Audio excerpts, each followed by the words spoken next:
Aujourd'hui, je m'adresse en direct à vous, pas seulement pour donner une évaluation de la situation, mais pour vous informer des décisions que nous allons prendre et des mesures qui vont peut-être suivre. Je répète encore une fois que l'Ukraine n'est pas simplement un pays voisin, c'est une partie intégrante de l'histoire, de notre culture, de notre pays. C'est un pays qui nous est proche. Ce ne sont pas seulement des collègues, des amis, des camarades. Commencer par le fait que l'Ukraine actuelle a été créée complètement par la Russie bolchevique, communiste. Dans les faits, tout se résume au fait que l'effondrement de l'économie ukrainienne va de pair avec cette guerre civile. Et en réalité, l'Ukraine est gérée de l'extérieur. C'est pas seulement depuis les capitales étrangères, mais directement, il y a des représentants de ces ONG, de ces services étrangers qui sont là sur place. Ils exercent une influence directe sur le choix du personnel, sur les nominations au pouvoir, dans les grandes entreprises publiques, que ce soit Naftogaz, Ukrenergo, l'industrie de défense, les postes ukrainiennes, les compagnies maritimes. Donc il n'y a plus de structure de l'État. Aux ordres des autorités occidentales, l'Ukraine n'a même plus de décision pour la nomination des juges aux instances suprêmes. Le président a vanté des armes qu'il dit invincibles, hypersoniques et aussi sous-marines. Une annonce retentissante et inquiétante. Écoutez plutôt. La Russie reste la première puissance nucléaire au monde. Mais non, personne n'a voulu nous parler de façon constructive. Personne n'a voulu nous écouter. Maintenant, vous allez nous écouter.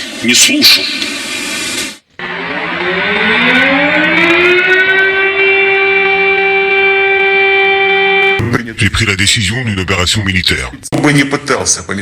À ceux qui tenteraient d'interférer avec nous, et plus encore de menacer notre pays, notre peuple, il doit savoir que la réponse de la Russie sera immédiate et conduira à des conséquences que vous n'avez encore jamais connues. С праздником вас! С днем Великой Победы! Ура!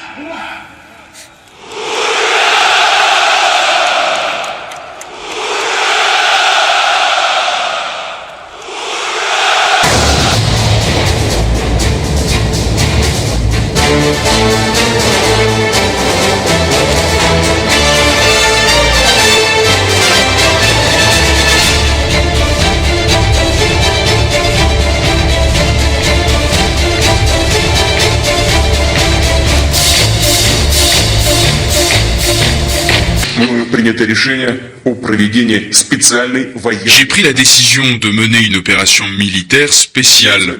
Son objectif est de protéger les personnes qui, depuis 8 ans, souffrent de brutalité et de génocide de la part du régime de Kiev. Et pour cela, nous chercherons à démilitariser et à dénazifier l'Ukraine et à traduire en justice ceux qui ont commis de nombreux crimes sanglants contre des civils, y compris des citoyens de la Fédération de Russie. Dans le même temps, nos plans n'incluent pas l'occupation des territoires ukrainiens. Nous ne comptons rien imposer à personne.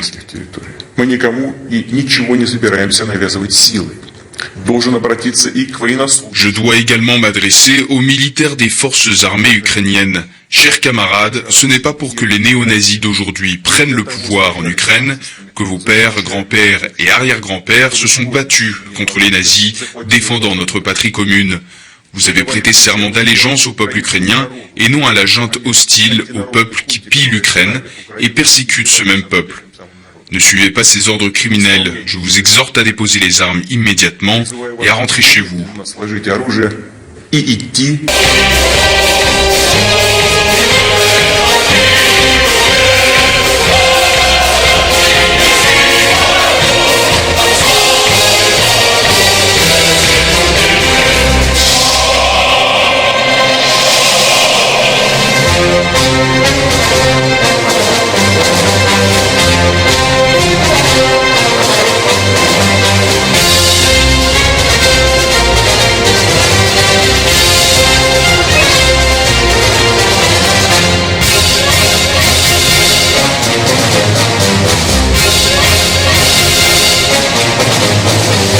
On peut citer Einstein qui a dit « Je ne sais pas par quel moyen sera conduite la Troisième Guerre mondiale, mais la quatrième sera conduite avec les bâtons et les cailloux. » Donc, la Troisième Guerre mondiale serait la fin de la civilisation.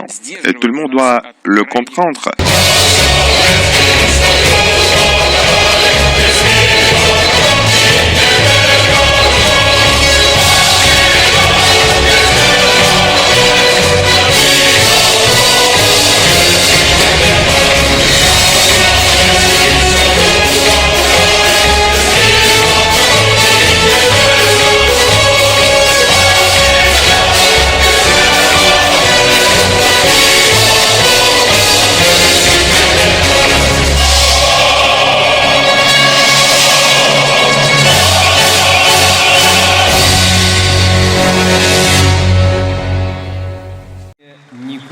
Difficile de ne pas y voir un front anti-Washington.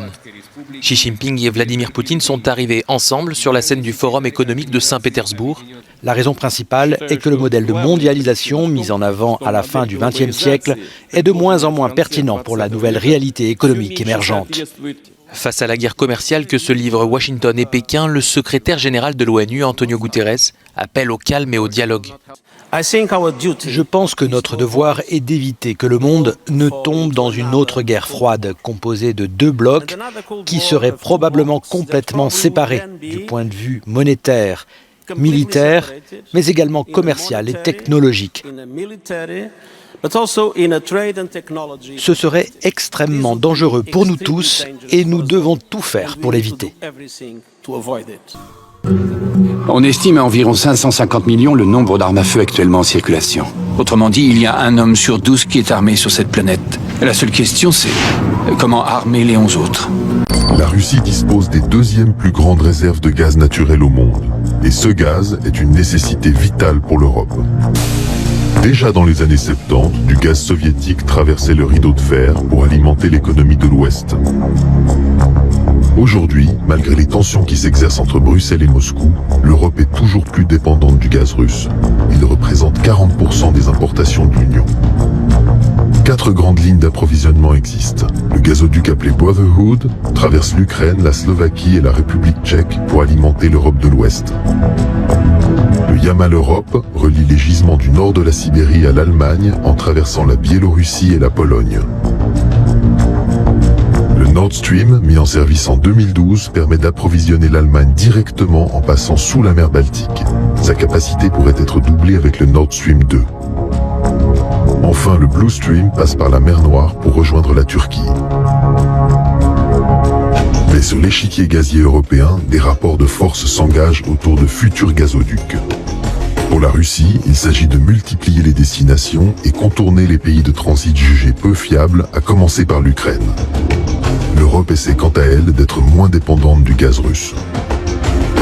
Plusieurs projets se sont concurrencés au sud de l'Europe. Le projet Nabucco, soutenu par les États-Unis et l'Union européenne. Il devait s'appuyer sur les réserves de la mer Caspienne et d'Asie centrale. Le projet est aujourd'hui dans les limbes. Un autre gazoduc, le Trans-Adriatic Pipeline, pourrait voir le jour en 2020. Côté russe, le projet South Stream aurait dû contourner l'Ukraine en passant par la mer Noire. Vladimir Poutine a mis fin à ce projet en 2014. Il a été remplacé par le Turk Stream, projet relancé tout récemment par les présidents Poutine et Erdogan à Istanbul. Jusqu'en 1991, il y avait deux blocs séparés par un rideau de fer. Face à face, deux alliances militaires, l'OTAN à l'ouest, le pacte de Varsovie à l'est. Et puis tout est allé très vite avec l'effondrement du bloc soviétique. En 1999, la Pologne, la Hongrie et la Tchéquie sont les premiers à rejoindre l'OTAN. En 2004, les pays baltes, Estonie, Lettonie, Lituanie adhèrent, plus la Slovaquie, plus la Slovénie, la Roumanie et la Bulgarie. 7 d'un coup. En 2009 vient le tour de la Croatie et de l'Albanie. Cela fait décidément beaucoup pour Moscou. Désormais, des bataillons de l'OTAN, des soldats et des missiles américains sont stationnés aux frontières ouest de la Fédération de Russie. Péninsule de Crimée sur la mer Noire avec la ville de Sébastopol, la voilà depuis mars 2014, comme on dit à Moscou, réintégrée à la Fédération de Russie.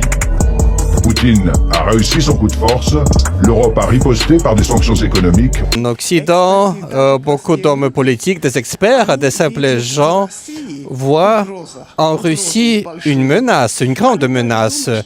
Ils pensent que vous, en tant que président russe, vous voulez dominer le monde. Bien sûr. Alors, en ce qui concerne le fait de diriger le monde entier, on le sait, vous le savez, nous savez que nous faisons partie de cet état-major qui le fait, mais il n'est pas à Moscou.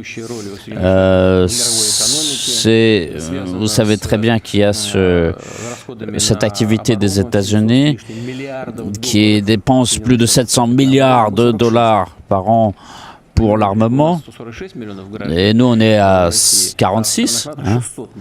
Et les pays de l'OTAN c'est 600 milliards. Donc vous croyez que c'est nous qui allons diriger le monde? Donc vous voyez le rythme auquel cette idée est répandue dans la presse occidentale est impressionnant. Pour que au sein d'un bloc il y ait une cohésion des pays, disons par exemple de l'OTAN, il faut qu'il y ait une menace extérieure. Sinon, cette cohésion ne se maintient pas. Donc il faut avoir une cohésion face à un ennemi, clairement.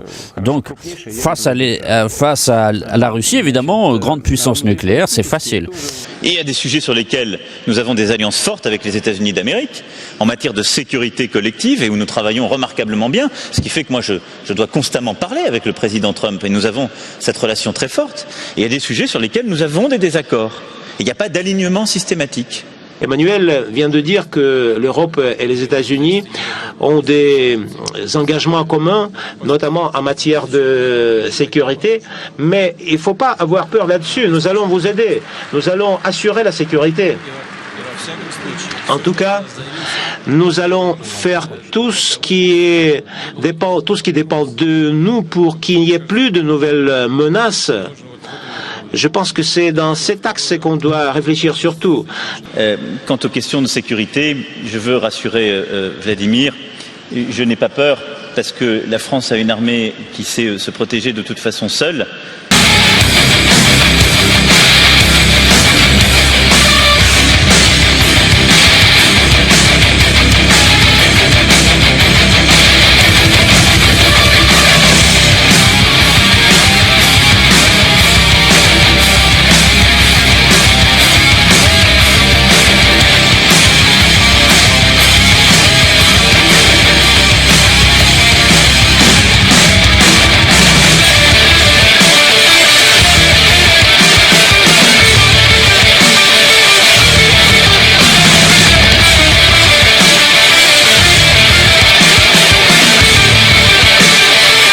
Mais j'ai aussi mes devoirs à l'égard de reste des alliés européens. Et je pense que cette architecture de sécurité européenne que j'évoquais tout à l'heure, c'est notre responsabilité. Mais elle ne se fera pas en tournant le dos aux États-Unis d'une part, et elle ne peut pas se faire aux dépens d'autres États de l'Europe d'autre part. Et ça, c'est notre capacité à faire. Donc je n'ai pas peur, et je veux faire. Mais on a chacun notre bout du chemin. C'est bien dommage. Bien dommage. Le président chinois Xi Jinping a reçu son homologue russe à quelques heures de la cérémonie d'ouverture. Il souligne leur vision commune en matière de sécurité internationale.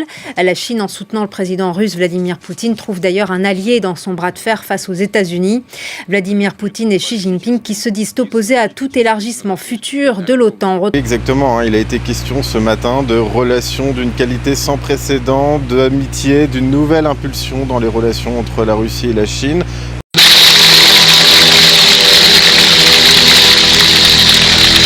Le 3 janvier 2018, 7000 soldats sont rassemblés pour les vœux du président Xi. Partout en Chine, 4000 sites militaires chinois sont connectés devant son discours.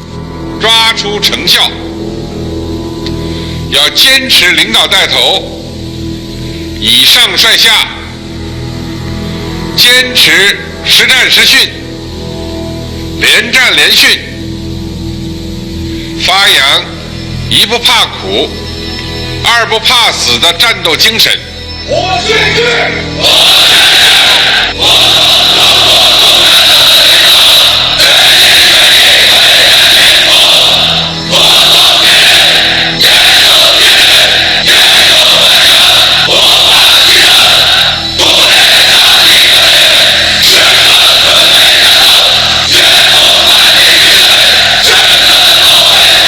Galvanisé par cette nouvelle aura, Xi Jinping dévoile ses véritables objectifs.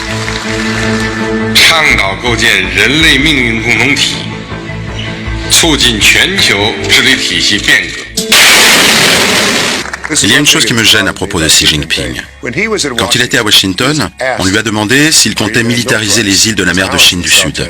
Il a dit non, je ne veux pas faire ça. 不影响任何国家，也无意搞军事化。 Eh bien, ils l'ont fait. Ils ont militarisé ces îles en mer de Chine méridionale. Ce n'est pas très bon signe. Au fil des mois, on voit en fait émerger de véritables constructions sur ces nouveaux îlots artificiels. Et là encore, tout le monde s'interroge, mais pourquoi? Mais qu'est-ce qui va se passer?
Русским крейсером с таким большим стажем, 120 лет кораблю.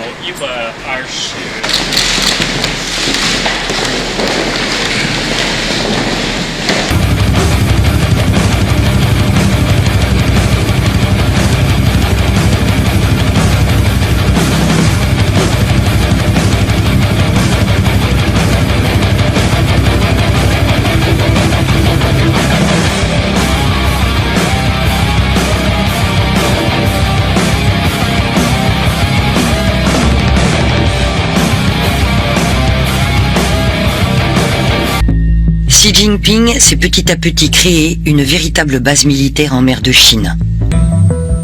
À sa table, les 4 républiques autoritaires d'Asie centrale et surtout 2 nouveaux venus, l'Inde et le Pakistan.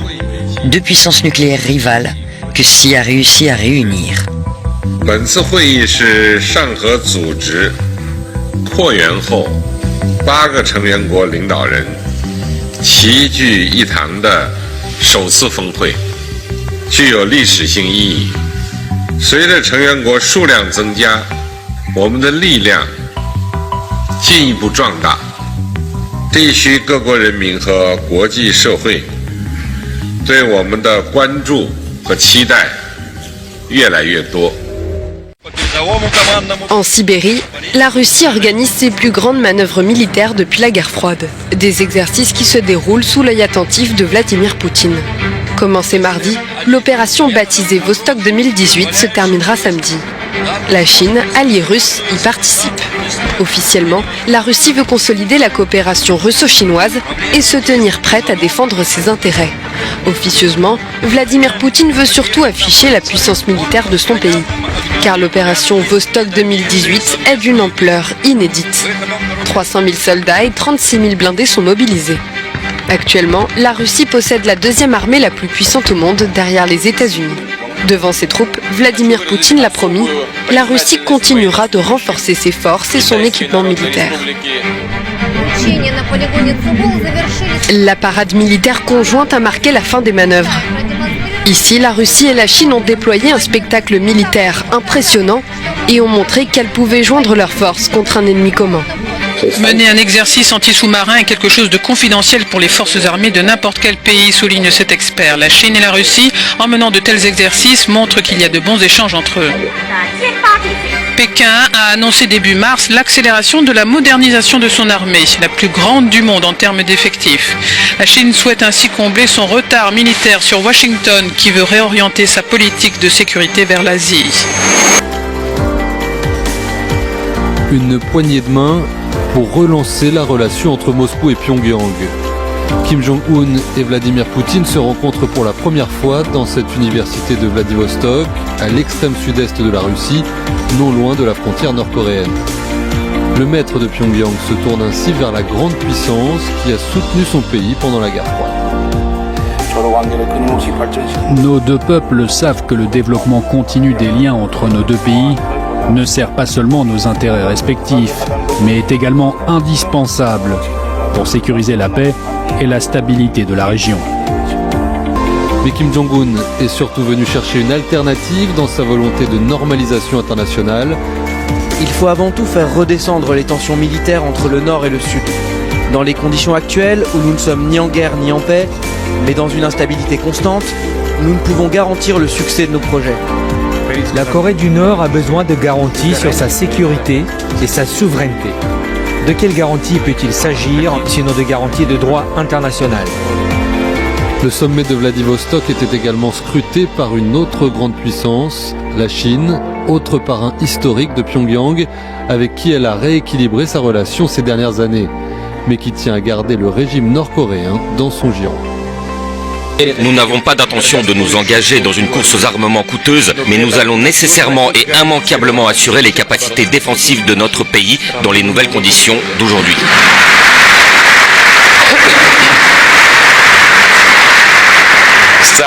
Il n'y a pas de doute que ce sera fait. La Russie, en matière de défense, et des possibilités à des moyens insoupçonnés.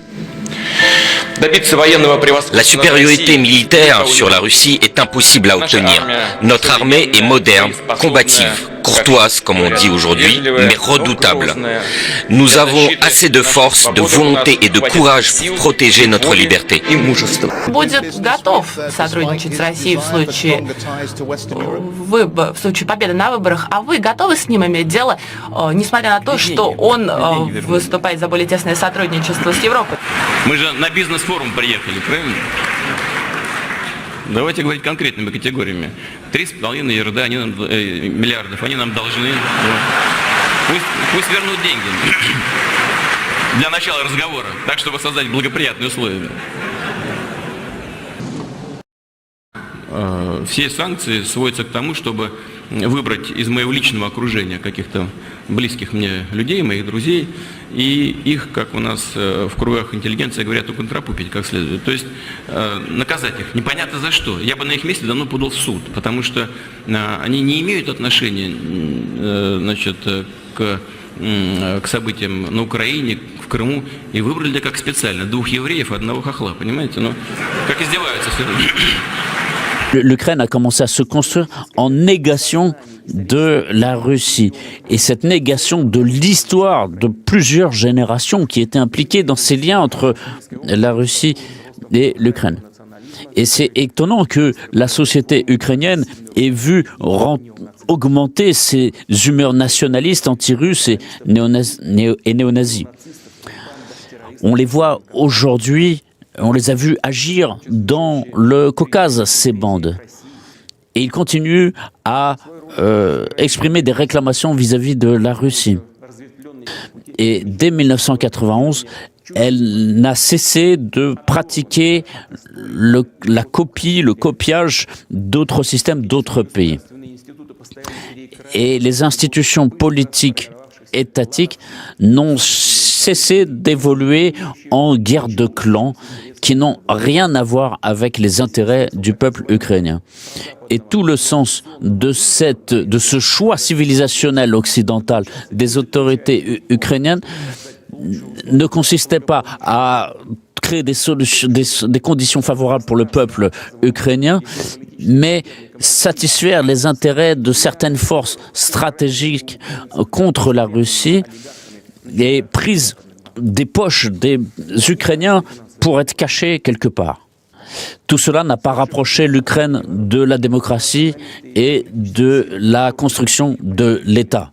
Ils ont été soutenus et ils ont conduit leur pays dans une guerre civile. C'est une intape. Et depuis 8 ans, le pays est complètement divisé. L'Ukraine connaît une crise politique, sociale, économique très profonde. En 2019, près de 6 millions d'Ukrainiens, c'est 15 millions de la population, ont été obligés de quitter le pays pour trouver du travail. Et bien souvent, pour des emplois non qualifiés. Et il y a un autre fait révélateur. En 2020, dans les conditions de pandémie, il y a 60 000 représentants du personnel médical qui ont quitté le pays. En 2014, les prix pour l'eau ont augmenté d'un tiers. Les prix pour le gaz ont été multipliés par 10, beaucoup plus même. Pour les frais communaux, les cotisations ont été beaucoup plus chères. Pourquoi? La réponse est très claire. Parce que ce qui a été hérité pas seulement de l'époque soviétique, mais de l'époque de l'Empire russe, tout cela a été complètement détruit. Des dizaines de milliers de personnes se sont retrouvées sans emploi, alors qu'elles avaient un emploi stable à l'époque de la Russie, notamment en matière industrielle, dans les secteurs aéronautiques, dans les secteurs des machines-outils. Il y a encore récemment des usines pareilles qui étaient la fierté du pays, pas seulement de la pays, mais même pour toute l'URSS. Des chantiers navals qui avaient été établis déjà par Catherine II n'ont jamais sorti un seul bateau depuis 2015.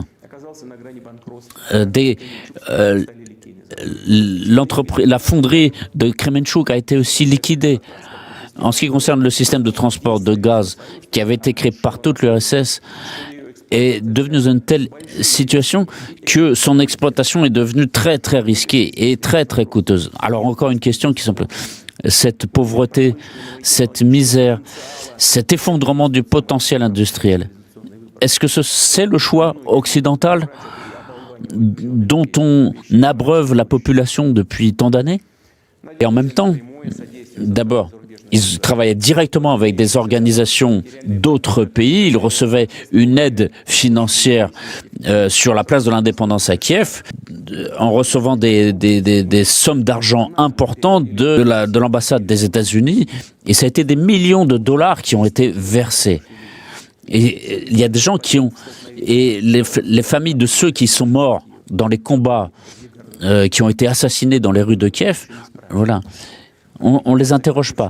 Les extrémistes qui ont pris le pouvoir ont instauré une véritable terreur contre tous ceux qui étaient contre le pouvoir, contre des responsables politiques, des journalistes. Il y avait des humiliations publiques. Et il y a eu des pogroms, des violences dans presque toutes les grandes villes d'Ukraine. Et cette atmosphère d'impunité nous oblige à nous rappeler l'horrible tragédie d'Odessa, où des personnes ont été brûlées vives dans la maison des syndicats en mai 2015.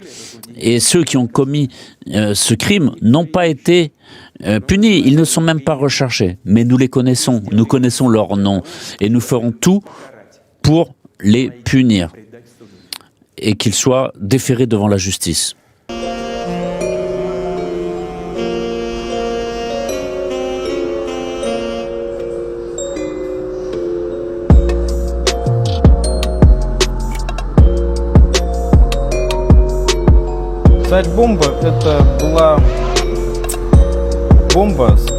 La Tsar Bomba est la bombe la plus puissante de l'histoire. Elle est considérée comme la raison qui a forcé les puissances nucléaires à se tourner vers la paix.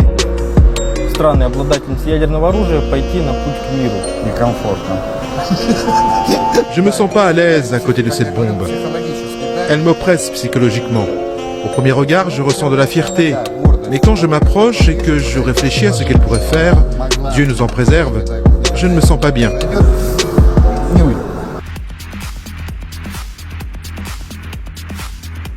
Quand Vladimir Poutine a présenté le nouvel arsenal russe, tout le monde a cru à de la science-fiction. Mais il y a désormais des images de ces armes.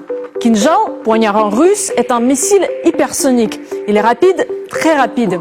Il atteint les 3 km/s.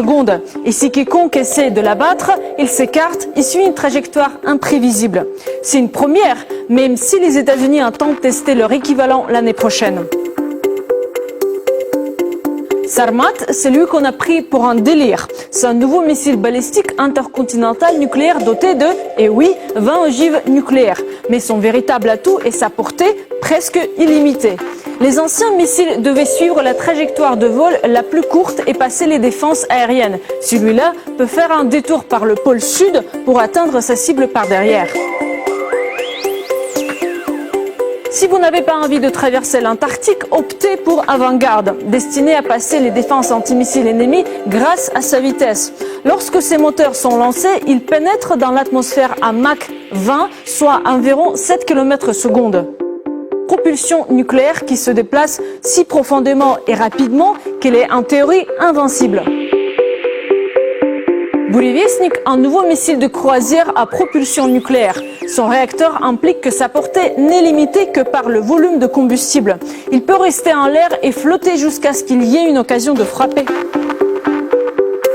Les lasers de combat ont toujours été le gadget de science-fiction par excellence, mais ils n'avaient jamais existé, jusqu'à aujourd'hui. Peresviet, nommé d'après un moine guerrier russe, est un système d'armes à laser destiné à concentrer son énergie sur une petite zone et ainsi abattre ou fondre un drone, un avion en approche, un fuselage. Pour le moment, c'est tout ce qu'on sait à son sujet. On peut se demander si c'est là la volonté d'imposer une nouvelle course aux armements. Est-ce que la Russie veut la guerre ? Non, dit Poutine. Il s'agit d'équilibre. Et l'équilibre signifie la paix. À l'époque de l'URSS existait la parité nucléaire entre la Russie et les États-Unis, la destruction mutuelle assurée. Puis, après l'effondrement de l'URSS, le temps a commencé son expansion et testé de nouvelles armes qui pouvaient détruire les armes nucléaires russes. Ce que Poutine a dévoilé, c'est la réponse de la Russie, le retour à l'égalité militaire, le statu quo, le retour à l'équilibre.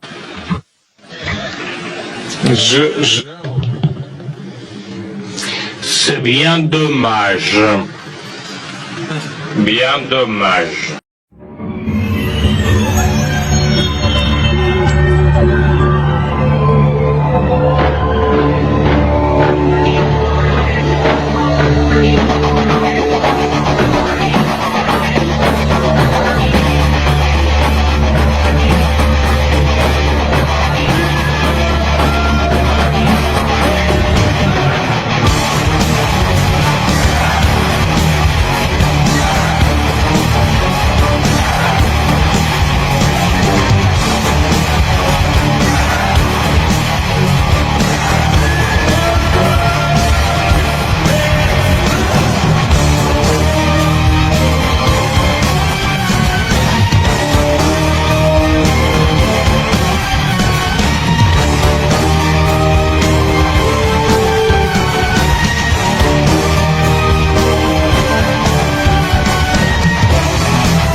Thank you.